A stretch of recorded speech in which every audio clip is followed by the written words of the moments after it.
Köp yaşaylık tinç aman, sağ salamet hemmemiz. Hiç unutmayın birbirimizge ganimet hemmemiz.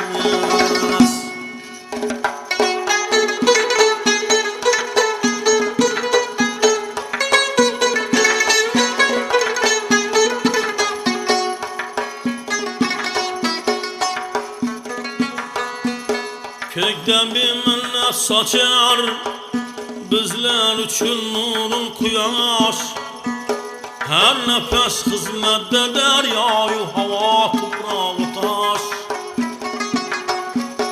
Rızkımız boldu halal, lezzetli taamlarlı aş. Erklimiz izzetli bu devranda hak kekse yaş.